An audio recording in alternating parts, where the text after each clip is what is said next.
Thoroughbred Action is presented by Hardacre Farm. Welcome to Thoroughbred Action from Gulfstream Park West. I am Ron Nicoletti. It is Saturday, 10 races to look at. We're going to go to those track and weather conditions.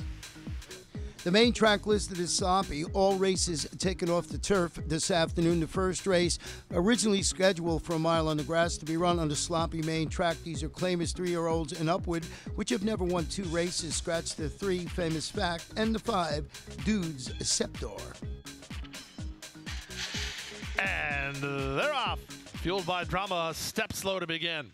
Good start inside for Indian Scout, who hits the ground running, and Valdivia Jr. puts him right on the engine as he runs into the first turn with a length advantage. Stay and Cruise is down toward the inside. Moving up on the far outside is Eye of the Lion. See or No between horses with Bank on John. Also running on into the top flight is Hope is Rising. The 2 at the back are Fueled by Drama and Midnight Joker. Around the first turn they go, and Indian Scout has things his own way. He leads a length and a quarter. See or No is now second. Bank on John is third. Eye of the Lion kept close fourth. Hope is Rising between horses, then back to Stay and Cruise, a length better than Fueled by Drama. And Midnight Joker and Jose Bautista, last of the 8, as they head to the final half mile. Indian Scout has had no pace pressure, and he leads the way by a length and a quarter. There's a wall of pursuers, including Bank on John, Eye of the Lion, See or No, and on the outside and moving up a bit now is Hope is Rising. He's in that top flight of runners. Fueled by Drama tacks onto the top flight. So does Stay and Cruise, and Midnight Joker is last. They leave the backstretch and move on to the far turn now. 3 furlongs to go. Indian Scout leads the way by a length and a half. Eye of the Lion is second and driven. Stay and Cruise keeping pace with him on the outside third. 2 back to Hope is Rising fourth. Fueled by Drama is now fifth with a quarter of a mile left to go. Up front, Indian Scout turns first with the lead. In the 3-path, Stay and Cruise is coming on in between horses. It's Eye of the Lion far outside, and Hope is Rising 3/16 away. Indian Scout still finding. In fact, he's widened to a 3-length lead. Eye of the Lion is fully stretched, trying to hold on to second. Then Stay and Cruise toward the outside, and Hope is Rising. But Valdivia Jr. has been sharp lately, and here's proof of why. Indian Scout well rationed and winning gate to wire by 6. Eye of the Lion second, very close for third between Stay and Cruise, and Hope is Rising.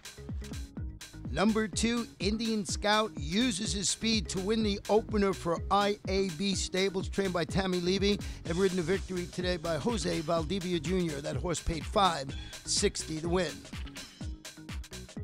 The second race, 5.5 furlong sprint. These are claimers, fillies and mares, 3-year-olds and up, which have never won 2 races. Scratch the 7, scratch the number 9, Golden Mila. And they're off. From the far outside, Poda gets the first call and tries to clear off to the lead, with Catherine's Drama moving up the challenge. In between horses and away in third is Poopsie Doopsie. 2 back to Vintner Special, Wiggle It Jiggle It rushing up on the outside of Grand Edge, and Sassy Slew is last of all as they move past the half-mile pole. Up front, the leader is Catherine's Drama by a neck. Poda on the outside is second, back to third, and Poopsie Doopsie. Wiggle It Jiggle It has run on to be fourth, 3 lengths back to Sassy Slew and Grand Edge, and Vintner Special drops to trail as they round the far turn. Less than 3 furlongs to go, and the speedy filly Catherine's Drama leads the way by a neck. Poda right back at her second, back to third, and Poopsie Doopsie. Wiggle It Jiggle It asked to kick on, not doing it yet. 3 lengths clear of Sassy Slew, then Grand Edge, and they're at the top of the stretch. Toward the inside, Poopsie Doopsie gets a dream run through, and she just took the lead with Catherine's Drama right alongside second. Wiggle It Jiggle It on the stand side. Poda's still right there. Late run from Grand Edge. Final 1/8 of a mile, and Poopsie Doopsie has the lead. Poda way out in the center, still right with her and has a chance here. Poda and Poopsie Doopsie. Poopsie Doopsie, Poda. Here's the line, Poopsie Doopsie. Very close for second, Catherine's Drama and Poda. Number 3, Poopsie Doopsie wins it, pays $7 even, and gives jockey Jose Valdivia Jr. both halves of the early daily double, owned by Frank Carl Calabrese and trained by Angel Rodriguez. We'll take a short break. We'll be back for race number 3.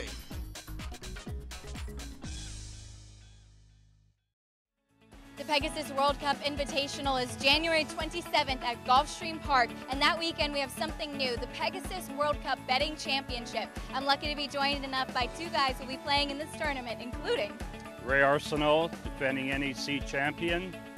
And? Hi, Acacia. I'm Ross Gallo. I'm a 13-time NHC qualifier and also a member of the NTRA Players Committee. We're so excited for it. Join us here at Gulfstream Park. $500,000 expected pool, no entry fee if played on site. This is for the players.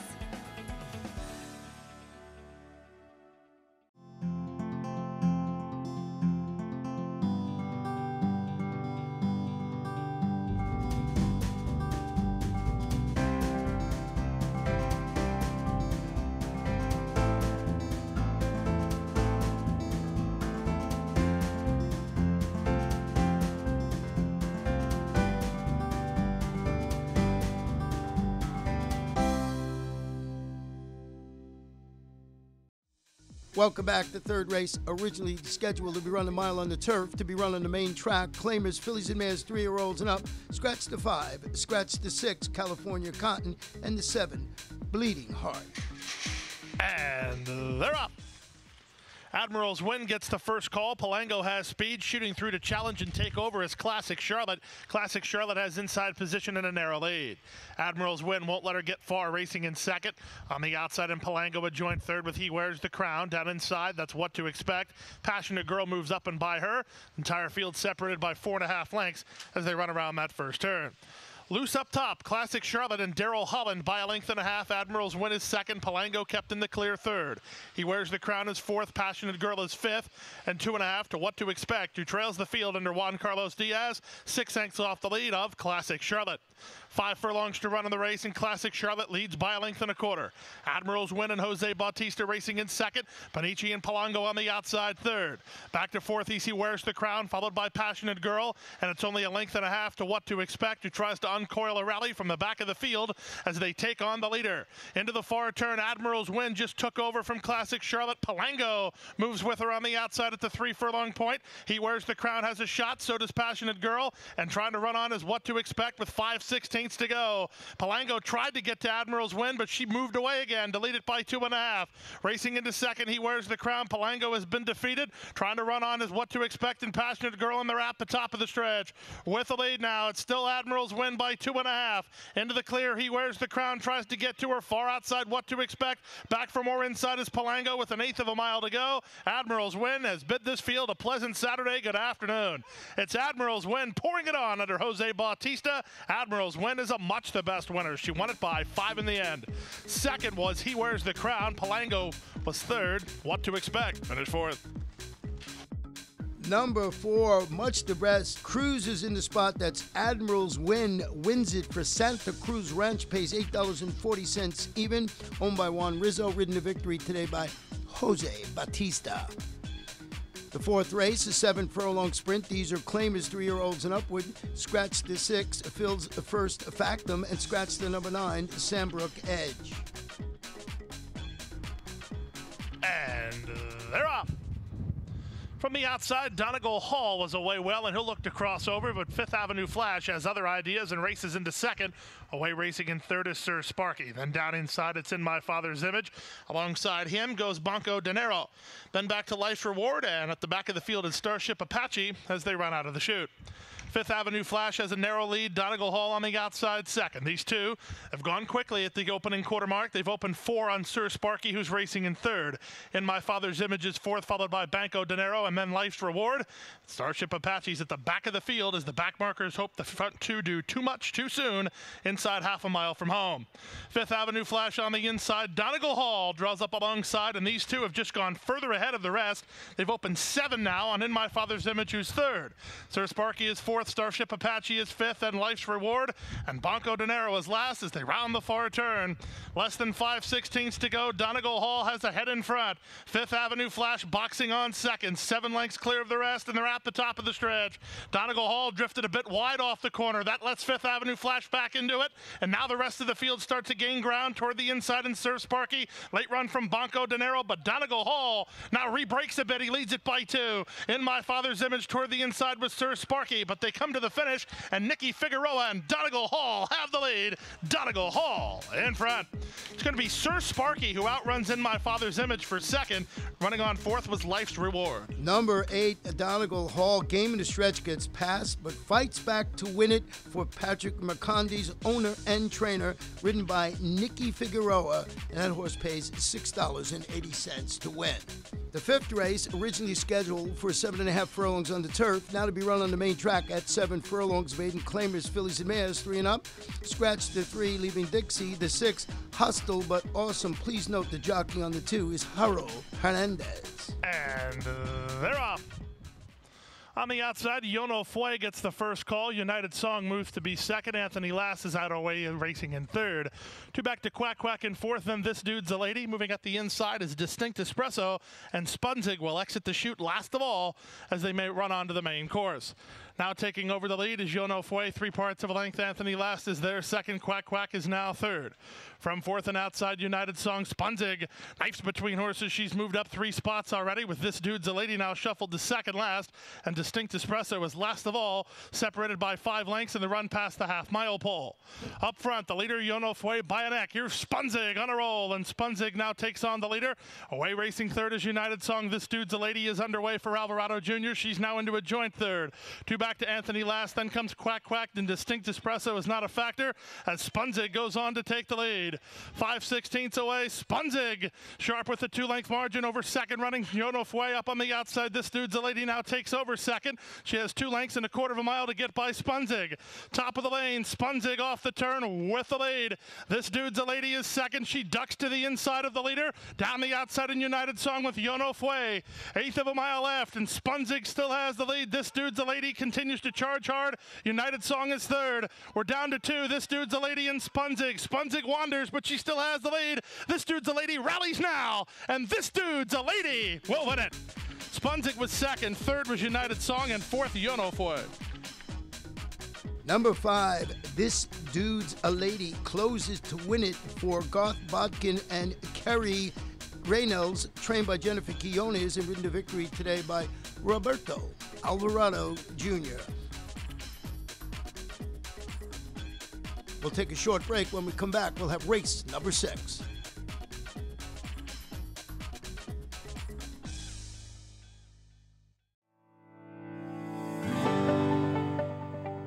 A passion for horses and a commitment to breed champions is the foundation of Hardacre Farm.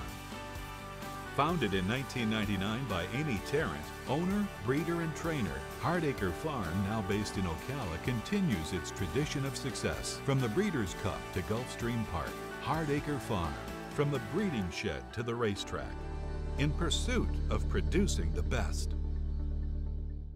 We have to take care of these horses that, give us so much joy. Being accredited by the TAA gives us instant credibility. People trust us even more than they have before because they know that the TAA has been to all of our locations and that our horses are well cared for.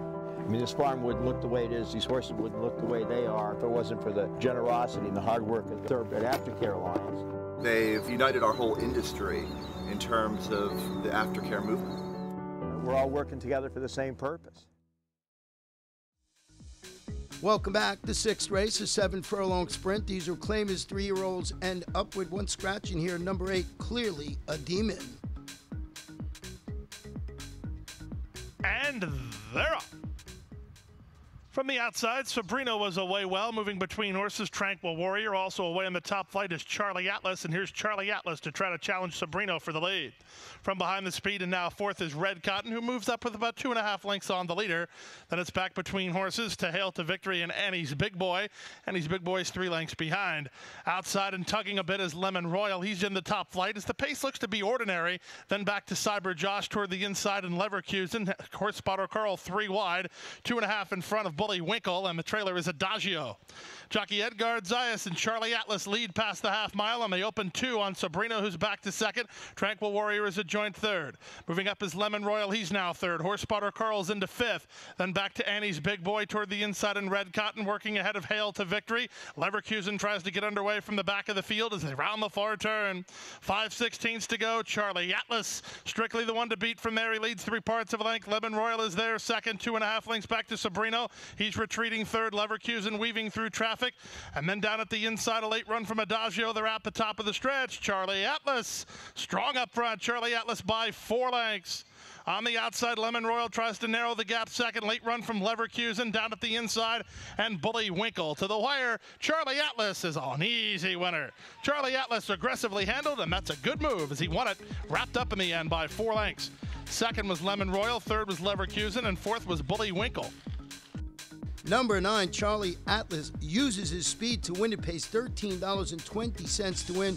Owned by Maurice Miller, LLC. Trained by Mickey Kroger and ridden to victory today by Edgar Zayas. The 7th race, originally 7.5 on the turf, now to be run at 7 furlongs on the main track. Maiden 3-year-olds and upward. Scratch the 1, Shiny Copper Penny. The 4, Sharazam, and also scratch number 6, Dynamic Dancer. And they're off. Good start for Simard Strike. Mr. Attila also away in good shape. Here's Architectural driving up at the rail, and Architectural will take the lead as they run out of the chute. KC two-step races into second and 2 lengths in front of Simard Strike, who's now third. Down inside is King Stormy from fourth, and it's the favorite Gotta Curlin. He's fifth and down toward the rail, a half in front of Mr. Attila. He's second last, and the early trailer is Scorpius. Down the backstretch and going to the half-mile pole. Then up front, it's Architectural to lead 3/4 of a length. On the inside, and Gotta Curlin going to try to thread the needle. KC two steps in the 3-path. Reyes trying to find some racetrack for Mr. Attila. He's raced into fourth. He got around King Stormy with Simard Strike on his outside, and Scorpius is last. They leave the backstretch and move on to the far turn. Architectural has the lead. Gotta Curlin is second. Mr. Attila now put into the clear. He's third. So the two favorites have every opportunity from there with 5/16 to go. It's Architectural in front. Mr. Attila 3 wide. Gotta Curlin in the 2-path. Now Gotta Curlin somehow got inside there as they turn for home, and Gotta Curlin now takes the lead. Mr. Attila floated wide off the corner by Architectural. The late run from Scorpius with 3/16 to go.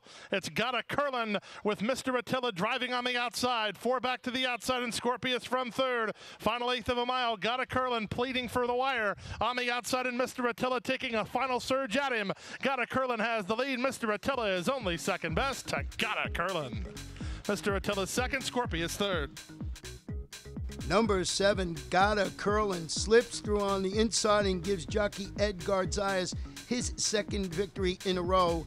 Pays $3.80, owned by Stone Street Stables LLC and trained by Todd Pletcher. The 8th race, 7 furlongs. It's an allowance optional claimer for 3-year-olds and upward. Scratch the 5. Wild Winter, and number 9, Dizzy Gillespie scratched. He'll toot his horn on another day. And they're off. Last in, first out. It's Successful Roman who begins for the top. Fearless Dragons being sent along. Moving up down toward the inside. Here's the Sun Wind. Ranger in Paradise is not far away, but jockey Jose Alvarez was absolutely intent on getting Successful Roman to the lead, and he does do it. He has it a 2-length margin over the Sun Wind to join second. On his outside is Ranger in Paradise. They've opened 3.5 lengths on Fearless Dragon and Express Jet. Crazy Frank C is down toward the rail. Then it's Robusto. The favorite starts to move up in traffic and down toward the inside, about 5.5 lengths off the lead, working 4 lengths ahead of Grand Nene, and then it's a gap of another 4 lengths to the trailer. The trailer is Prince Tito. They leave the backstretch and move on to the far turn. Successful Roman taking no prisoners at the 3-furlong point with a 2-length lead.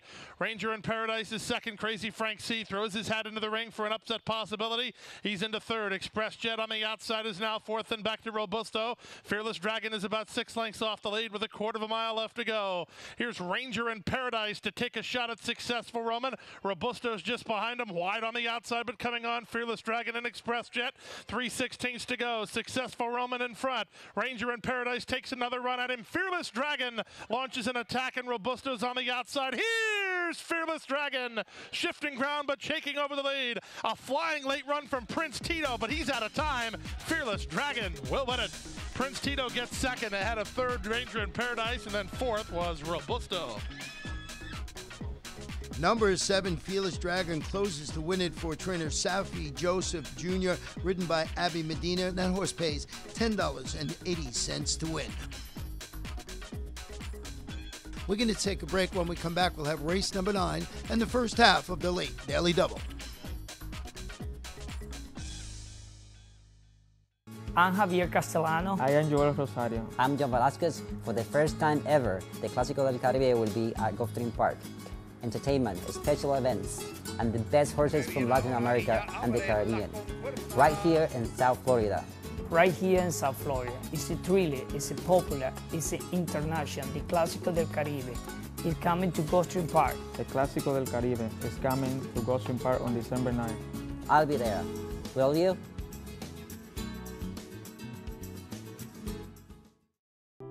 Crossing the finish line for the last time can mean an uncertain future for many horses. Recognizing the need for a dignified retirement, the racing industry has made racehorse aftercare a top priority. In partnership with Gulfstream Park and the Florida Horsemen's Association, Florida Track provides retraining and adoption services for retired racehorses. Thanks to their efforts, the end of a racing career can signal the beginning of a new career. In show jumping, trail riding, police work, even therapy for children and veterans. However, good intentions do not come without cost. As a nonprofit organization, Florida Track relies on tax-deductible donations and volunteers to help pay for feed, training, housing, and veterinary care. To find out how you can help, contact Florida Track today. Your support will go a long way towards a new beginning. Welcome back. The 9th race, originally scheduled for 1 mile and 1/16 on the turf, to be run on the main track. Scratch the 1, the 3, the 4, a 7, and number 8. And they're off. Abtall was away well today. Telling Tony is being sent for the top. Racing in third is Warren's Joe T. Then comes C. Cookie and Tempietto. He's much closer than usual, so the pace must be slow. The two at the back are Pep the Champ and Conscious Decision. They make their way into that clubhouse turn run, and Amisael Jaramillo has Abtall on the engine here. He leads 3 parts of a length, and now Warren's Joe T, the entry-mate, goes up to take over. 3 wide is the Gray Sea Cookie. 4 wide is Tempietto. Wow, Tempietto's only a length off the pace with Telling Tony racing in 5th, and it's a 2-length margin to Pep the Champ, and Conscious Decision is at the back of the field as they roll to the backstretch. The opening quarter was 25-4. That should surprise nobody at 5 furlongs from home. The leader is Warren's Joe T by a neck. On the outside, Tempietto from between horses, C. Cookie. Abtall was offensive-minded early, but he backed off and he let his stablemate go on with it. He's racing in 4th. The Gray Telling Tony is 5th ahead of Pep the Champ and Conscious Decision. Less than half a mile to go. Luis Castillo has done his job on Warren's Joe T. He gets a soft half mile and moves into the far turn with the lead. C. Cookie is 2nd on the outside and Tempietto 3rd. Ridden hard 4th is Abtall. He starts to gain some ground here. Then Pep the Champ. Telling Tony's the first to call it a day, and Conscious Decision on the quick turnaround is last of all with a 1/4 mile left to go. Imaginary Stables now 1-2 at the top of the lane with Warren's Joe T in front. He didn't do his stablemate any favors there as he floated Abtall wide. And now Abtall have to duck back to his inside. Then back to 3rd and Tempietto with an 1/8 of a mile left. Warren's Joe T on the outside, Abtall on the inside. These two shoulder to shoulder with a 16th to go. Warren's Joe T on the outside, Abtall on the inside. 2 veteran campaigners slug it out, and at the finish, it's going to be Abtall by a head. Warren's Joe T 2nd, Tempietto 3rd, and Pep the Champ. Number 6, Abtall beats stablemate Warren's Joe T at the wire and pays $8.60 to win for Imaginary Stables, trained by Elizabeth Dobles and ridden to victory today by Amisael Jaramillo. The 10th and final race, originally scheduled for 7.5 on the turf, to be run at the main track at 7 furlongs. These are maiden claiming fillies 2-year-old. Scratch the 3, the 4, the 10, 12, 13, and number 14. And runners away. Faithful Sue was just a step slow to begin. Nicky's Warrior was away well from between horses. Faithful Sue now rushing up the challenge, moving out the rail. That's Bright Venezuelan, and Bright Venezuelan takes the lead as they run out of the chute. Faithful Sue is now 2nd. Out of their 3rd is Song of Melody. She plays with Fires on the outside. She's racing in 4th. And back to Nicky's Warrior alongside Telling Me Softly, who's mid-flight and 5 lengths off the lead. It's a half a length back to Fast Point, and Secret Pie, oh my, is last of all with less than 5 furlongs to run. They now pass the half-mile pole, and up front, the leader is Bright Venezuelan and Jorge Ruiz, 3 parts of a length. Faithful Sue is there 2nd. Racing into 3rd is Song of Melody on the outside. She plays with Fire, running on a bit from 4th. 3 back to Nicky's Warrior in 5th. She's passed outside by an improving run from Fast Point. Then Secret Pie Oh My at the back of the field. And also at the back is Telling Me Softly. They round the far turn and go to the top of the stretch. Faithful Sue just ran on to take the lead, but she's immediately confronted here as they run to the top of the stretch by She Plays with Fire. These two shoulder to shoulder. Nicky's Warrior's running on a touch from the back, and She Plays with Fire now overhauls Faithful Sue, who's trying to dig deep and find more. On the outside, She Plays with My Fire now takes the lead and moves away by 2. 2nd is Faithful Sue. She's all in. Then the outside Song of Melody with Fast Point. But as they come to the wire, Luis Castillo continues to be in his zone, and She Plays with Fire wrapped up in the end. She won it by 4 in the end. Faithful Sue was 2nd. 3rd was Song of Melody, then Fast Point, and Nicky's Warrior. Number 11, She Plays with Fire. Very impressive in the stretch to win it and pay $17.60 to win. Owned by LHM Racing Stables and Julie Davis. Trained by Jorge Delgado and ridden to victory today by Luis Castillo. In the pick 5, 5 of 5, paid $1,526 even, 4 of 5, $1,675. The Rainbow 6, 6 of 6, $4,406.20. The carryover on Sunday, $87,606.62. And that wraps up Saturday's card. We're going to end the week on Sunday with 10 races right here at Gulfstream Park West. Our first post at 1:15 p.m. Good night and good luck. Hit the hay. I've been working all day. Hit the hay. What do you say? Hit the hay. Hit the hay. Well, I'm tired. Let me tell you, Jack, I'm so tired.